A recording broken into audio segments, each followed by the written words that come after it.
সোসাইটির নেতৃবৃন্দ আছেন, যারা স্থানীয় এনজিওদের লিডার যারা আছেন, আপনারা যদি ভয়েস রেজ করতে না পারেন তাহলে দেখা যাবে সামনে এই পরিস্থিতি মোকাবেলা করা আমাদের জন্য অনেক বেশি ডিফিকাল্ট হয়ে যাবে। কমিউনিটি এবং স্থানীয় এনজিওগুলো বঞ্চনার শিকার হচ্ছে এবং এটার কারণে দেখা যাচ্ছে যে যারা এখন রোহিঙ্গা এবং হোস্ট কমিউনিটি তারা যে একটা পিসফুল কোএক্সিস্টেন্স সেই জিনিসটা কিন্তু ভেঙে পড়তেছে।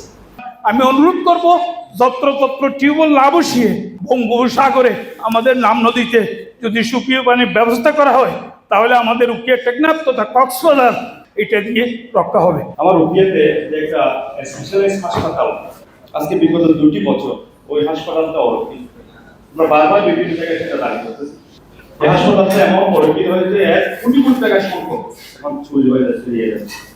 পাশে কিন্তু একটা আর্মি ক্যাম্প রয়েছে, আমি যদি একটু সদস্য দৃষ্টি দেয় তো তাদেরকে যদি এখনই যদি দায়িত্ব দেওয়া হয় কিছুটা সম্পদ করে রাখতে হবে। ক্যাম্প ইনচার্জগণ যদি প্রতি মাসে বা 2 মাস অন্তর অন্তর যদি একবার বসেন তাহলে আমাদের সাথে রোহিঙ্গাদের যে মধ্যে যে সমস্যাগুলো সৃষ্টি হচ্ছে সেগুলো সমাধানে আমরা কার্যকর ভূমিকা রাখতে পারবো।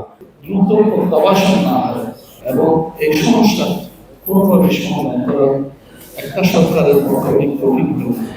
মানব পাচার প্রতিরোধ এবং দমন আইনের অধীনে যে ধারাগুলো রয়েছে তার মধ্যে একটা ধারা আছে 8, 9 এবং 11। সেখানে দণ্ডবিধি 211 যে সেকশন আছে ওই সেকশনের আমাদের খুব এখানে অপপ্রয়োগ হচ্ছে। But once the situation allows in Myanmar to go back, they can go back. An investment in host community, both in education, self-reliance, should be pursued by everyone. আমি অনুরোধ করব স্বাস্থ্য এবং শিক্ষাটাকে গুরুত্ব দিয়ে কাজ করার জন্য। I think it's important to recognise that there's significant support that goes to the host community outside the joint response plan. So you've often referenced the 25%, 30% to the host community, and that's important, and we want that to continue. But as you also noted, the support to the host community in the joint response plan is diminishing. পরিবেশটা তো গেছে, পাশাপাশি সেই জন্য আমাদের এই বর্জ্য ব্যবস্থাপনাটাকে সুন্দরভাবে গড়ে তুলতে হবে। আমাদের বছরে ফর্মাল ইনফর্মাল সব চ্যানেল মিলিয়ে $1 বিলিয়ন মতো এখানে খরচ হয়, কিন্তু সেইখানে এবার জিআরপি করা হচ্ছে 710 মিলিয়ন।